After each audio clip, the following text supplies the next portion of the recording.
Hello friends, Seemas kitchen കൾച്ചേഴ്സിന്റെ ഇന്നത്തെ ഒരു പുതിയ വീഡിയോയിലേക്ക് എല്ലാവർക്കും സ്വാഗതം. ഇന്ന് വളരെ സ്വാദിഷ്ടമായ ഒരു സാമ്പാറാണ് ഞാൻ തയ്യാറാക്കാൻ പോകുന്നത്. അധികം പച്ചക്കറികളൊന്നും ചേർക്കാതെ സാമ്പാർ പരിപ്പും ചെറിയ ഉള്ളിയും മാത്രം ഇട്ടുള്ള ഒരു സാമ്പാറാണിത്. ഇതിന് നമ്മുടെ ഇവിടെയൊക്കെ ഇതിന് പറയുന്നത് ഓട്ട സാമ്പാർ എന്നാണ്. ഉള്ളി സാമ്പാർ, വാട്ട സാമ്പാർ എന്നൊക്കെ പറയും. നമ്മളിവിടെ പറയുന്നത് ഓട്ട സാമ്പാർ എന്നാണ്. അധികം പച്ചക്കറികളൊന്നും ഇടാത്തത് കൊണ്ടാണ്.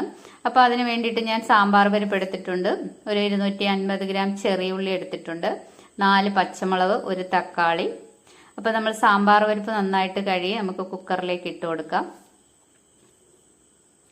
ഒരു 2 ബൗൾ വെള്ളവും കൂടി ചേർത്തിട്ടുണ്ട്. ഇനി ഇതിലേക്ക് ഞാൻ ഒരു ചെറിയ നെല്ലിക്ക വലുപ്പത്തിലുള്ള പിഴുപുളിയാണ് ചേർക്കുന്നത്. നമ്മൾ ഈ സാമ്പാർ പരിപ്പ് വേവിക്കുമ്പോൾ പിഴുപുളിയും കൂടെ ഇട്ട് വേവിച്ചാൽ, തക്കാളി ഇടുന്നവർക്ക് തക്കാളി ചേർത്ത് വേവിക്കാം. അങ്ങനെ പുളിയും കൂടെ ചേർത്ത് പരിപ്പ് വേവിക്കുമ്പോൾ നല്ലൊരു ടേസ്റ്റാണ് സാമ്പാറിന്. ഇനി മഞ്ഞൾപ്പൊടിയും ഉപ്പും ചേർത്ത് നമുക്ക് ഒരു 3 വിസിൽ കേൾപ്പിക്കാം സ്റ്റൗവിൽ വെച്ച്. അത് വേകുമ്പോഴത്തേക്ക് നമുക്കൊരു ചട്ടി അടുപ്പിൽ വെച്ച് 1 സ്പൂണോളം എണ്ണ ഒഴിച്ചതിന് ശേഷം നമുക്ക് ഒരു ചെറിയ കഷ്ണം ഇഞ്ചി ചെറുതായി അരിഞ്ഞതും ഒരു 2 കഷ്ണം വെളുത്തുള്ളി ചെറുതായി അരിഞ്ഞതും ഞാൻ ഈ എണ്ണയിലേക്ക് ഇട്ട് കൊടുക്കുന്നുണ്ട്. നമ്മൾ സാമ്പാറിന് ഗ്യാസൊക്കെ ഉള്ളത് കൊണ്ട് നമ്മൾ ഈ വെളുത്തുള്ളി ഇഞ്ചിയും ചേർക്കുന്നത്. ഇനി ഇതിലേക്ക് നമ്മൾ പൊളിച്ച് വെച്ചിരിക്കുന്ന, വൃത്തിയായിട്ട് കഴുകി വെച്ചിരിക്കുന്ന ചെറിയ ഉള്ളി ചേർത്ത് നമുക്ക് ഈ എണ്ണയിലൊന്ന് വാട്ടിയെടുക്കാം. അപ്പം നമ്മുടെ ചെറിയ ഉള്ളി നന്നായി ഒന്ന് എണ്ണയ്ക്കകത്ത് കിടന്നൊന്ന് വാടി വരട്ടെ.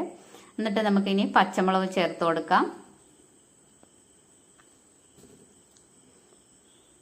ഇനി ഇതിലേക്ക് ഒരല്പം ഉപ്പ് ചേർക്കാം. നമ്മൾ സാമ്പാർ പരിപ്പ് വേവിക്കുന്നതിനകത്ത് ഒരല്പം ഉപ്പിട്ടിട്ടുണ്ട്, കൂടിപ്പോകരുത്. ഇതിലേക്ക് ഒരല്പം ഉപ്പും മഞ്ഞൾപ്പൊടിയും കൂടെ ഇട്ട് കൊടുക്കാം.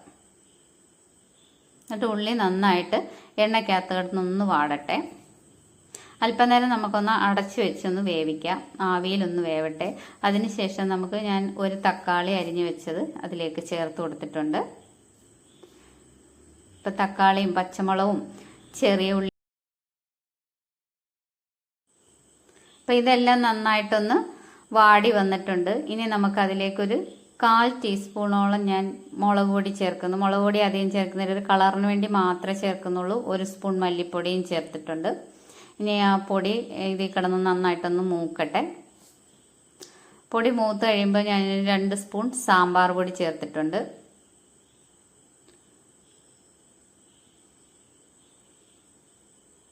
അപ്പം സാമ്പാർ പൊടി എല്ലാം നന്നായിട്ട് പച്ചമണമൊക്കെ ഒന്ന് മാറി പൊടിയൊന്ന് മൂത്ത് വരുമ്പോഴത്തേക്ക് നമ്മൾ വേവിച്ച് വെച്ചിരിക്കുന്ന പരിപ്പ് ഇതിലേക്ക് ചേർത്ത് കൊടുക്കാം.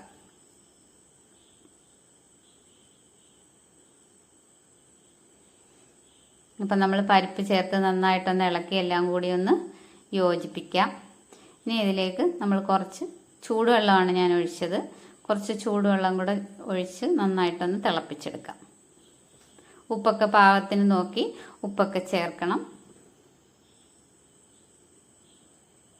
വളരെ എളുപ്പമാണ് നമ്മുടെ ഈ സാമ്പാർ റെഡിയാക്കാനായിട്ട്. നമ്മൾ എല്ലാ പച്ചക്കറികളും ഇട്ട് വെക്കുന്ന സാമ്പാറിനെക്കാട്ടിലും നല്ല ടേസ്റ്റാണ് ഈ സാമ്പാറിന്. ഇനി ഇതൊന്ന് മൂടി വെച്ച് നമുക്കൊന്ന് തിളപ്പിക്കാം. ഉണ്ട്, അപ്പം നമ്മുടെ സാമ്പാർ നന്നായിട്ട് തിളച്ച് നല്ല മണമൊക്കെ വരുന്നുണ്ട്.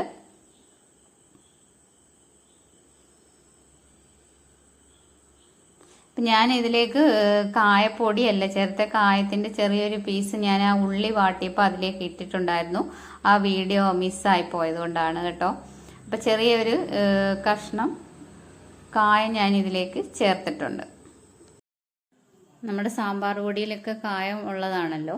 അപ്പോൾ ഇനി നമുക്കിത് കടുക് വറുത്തിടാം. അതിന് വേണ്ടിയിട്ട് ഞാൻ 1 സ്പൂൺ വെളിച്ചെണ്ണ ഒഴിച്ചിട്ട് അതിലേക്ക് ഒരല്പം കടുകും ഒരല്പം നല്ല ജീരകം, ഇനി ഒരല്പം ഉലുവ ഇതെല്ലാം കൂടെ ഒന്ന് മൂത്ത് വരട്ടെ. ഇനി ഇതിലേക്ക് ചെറിയ ഉള്ളിയും നമ്മുടെ വറ്റൽമുളകും കറിവേപ്പില ഇട്ട് നന്നായിട്ട് മൂപ്പിച്ച് നമുക്ക് സാമ്പാറിലേക്ക് ഇടാം. നമ്മൾ ഈ സാമ്പാർ വെക്കുമ്പോൾ കടുക് വറക്കുന്നതിനകത്തേക്ക് ഒരല്പം നല്ല ജീരകം ഇട്ട് നന്നായിട്ട് മൂപ്പിച്ച് ചേർക്കാമെങ്കിൽ സാമ്പാറിന് നല്ലൊരു മണവും നല്ലൊരു ടേസ്റ്റുമാണ്. അപ്പോൾ നമ്മുടെ കറിവേപ്പിലയും വറ്റൽമുളകും ഉള്ളി ഇതെല്ലാം മൂത്തിട്ടുണ്ട്. ഇനി ഇത് നമുക്ക് സാമ്പാറിനകത്തേക്ക് ചേർത്ത് കൊടുക്കാം. എരിവ് സാമ്പാറിന് ഞാൻ എരിവ് കുറച്ചാണ് ഇവിടെ ഇട്ടത്. കുറച്ചുകൂടെ എരിവ് വേണമെന്നുള്ളവർക്ക് പച്ചമുളകിൻ്റെ അളവ് കൂട്ടാം, അല്ലെങ്കിൽ കുറച്ച് മുളക് പൊടിയുടെ അളവ് വേണമെങ്കിലും കൂട്ടിയെടുക്കാം. അത് അവരവരുടെ എരിക്കനുസരിച്ച്. വളരെ ടേസ്റ്റുള്ള അങ്ങനെ നമ്മുടെ ഓട്ട സാമ്പാർ ഇവിടെ റെഡി ആയിട്ടിരിക്കുന്നു. നമ്മൾ കടുക് വറുത്തിട്ടപ്പോൾ തന്നെ നല്ലൊരു മണമൊക്കെ വരുന്നുണ്ട്. പണ്ടുള്ളവർ ഈ സാമ്പാറൊക്കെ ഇങ്ങനെ മൺകലത്തിൽ വെച്ച് വാഴയില വെച്ച് കെട്ടി ഉറിയലൊക്കെ വെച്ച് പിറ്റേന്നൊക്കെ എടുക്കുമ്പോൾ ഈ സാമ്പാറിന് പ്രത്യേക ഒരു രുചിയാണ്. അപ്പം നമ്മളിത് ഇന്ന് വെച്ചിട്ട് ഇന്ന് രാത്രി വെച്ചിട്ട് നാളെ കൂട്ടാൻ നല്ല ടേസ്റ്റാണ്. അപ്പോൾ എല്ലാവർക്കും എൻ്റെ വീഡിയോ ഇഷ്ടപ്പെട്ടെങ്കിൽ സബ്സ്ക്രൈബ് ചെയ്യാനും ലൈക്ക് ചെയ്യാനും ഒന്നും മറക്കരുത്. നിങ്ങളെല്ലാവരും ഇതൊന്ന് ട്രൈ ചെയ്ത് നോക്കണം.